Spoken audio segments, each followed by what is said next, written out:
What's good, everybody? It's your man, The Voice, bringing you this week's timeout. This is where we take a step back and assess the game of life, looking to God for strategies to bring us true success. This week's thought: what's wrong with you? During the 2024 season, the WNBA got an infusion of life, influence, and money when Caitlin Clark was drafted #1 overall by the Indiana Fever. She was not the only one to garner attention, as a Magic and Bird-style rivalry carried over from college to the pros. Skytown Bart, Angel Reese, was drafted #7 by Chicago. These ladies dominated the sports news cycle that summer. But they were not the only new faces to make a major impact. Chicago's #3 pick, Camila Cardoza, Cameron Brink, and Rakia Jackson, both of the LA Sparks, trended often when they stepped on the court. The rising tide lifted the previous year's MVP, Asia Wilson, to new heights and exposed the league to a new fan base. When this happened, it also shined a light on issues that have plagued the league for years. A fan live streamed the Chicago Sky's first preseason game via X and had over 500,000 live viewers. Why was that? It's because the WNBA didn't broadcast it. Until 2024, it was mandated that all players fly commercial. Now, they all fly on chartered flights. Games were not only moved to larger venues, but sold out across the nation.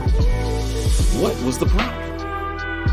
It's that the WNBA, unfortunately, was viewed as a second-rate product.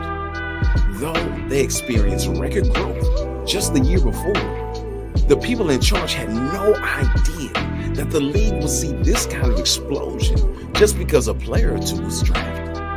Have you ever wondered why people do the things they do in the world? Like, why is the world so messed up? Not only is the world a sinful place, but it commits a specific sin that grieves the heart of God. What is that offense?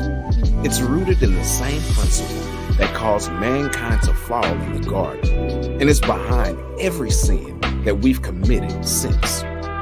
Jesus said in John chapter 16, verse 9, "The world's sin is that it refuses to believe in me." This is at the heart of every issue in the world.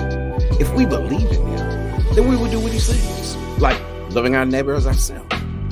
Industry leaders, heads of state, low-life con artists, they wouldn't extort and mistreat people if they believed in God and did what he said. There are so many distractions that lead us away from God, more than I have time to discuss, but we'll share 3. We love the world, we don't trust God, and we trust in the wrong things. The world has a lot to offer. Pleasures and possession and power that draws us away from God and to those things. Whether it be sex or chemicals or food, possessions like money, cars, homes, investment, or powerful things such as titles and relationships, social status. We flock after these things, and we go after it with our whole heart, and in doing so, we go away from God. 1 John chapter 2, verse 16 says, "For all that is in the world is the lust of the flesh, the lust of the eyes, and the pride of life. It's not of the Father, but it is of the world." And that's what we go after. We go after the things of the world. Why do we do that? A big reason is because we don't trust God. Think of the people that were following him after he gave the fish and loaves. They beat him to the other side of the lake just to get more stuff from him. They forgot about all the principles that he taught them. They were just looking for him to fulfill their needs. And likewise, we often don't trust God because he's been misrepresented. That if you follow him, he'll make your life easy and you'll have no problems with Jesus. And that's a lie. That is a lie. his way is anti us. So we often don't want to follow him because he's going to do things, or he's going to cause us to do things that we don't want to do, that don't line up with our sensibilities. Whether we follow him or not, though, pain is inescapable.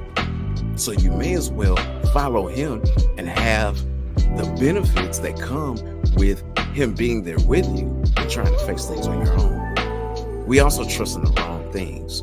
We've got control issues. We feel like if we get fill-in thing, position, pleasure, if we just get this, then our lives will be perfect.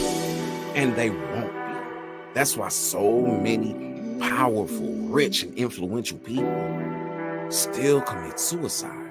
Because once they get it, they realize that what they were chasing was vain. We trust in our flawed capabilities and our plans versus trusting the God who does not fail, who is perfect. We can't escape trouble. That's going to happen. And our own strength will fail us. Our wits, our ingenuity, if we could get out of it on our own, we would, but we can't. We must have Jesus, and we must believe that he is, and he's a rewarder of those who diligently seek him. John chapter 3 verse 36 says, whoever believes in the Son has eternal life, but whoever rejects the Son will not see life, for God's wrath remains on them. Without faith, our works are dead. So here's the play.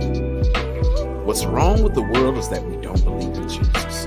Our love for things has warped our view of God, and our misplaced trust in flawed creation creates a barrier between us and him. The only way that we can come out of this state is to leave those things behind and wholeheartedly believe in him. It's your man, the myth, the legend, the voice, with this week's Time Out. All right, time to get back in the game of life. Until next week, ready, break.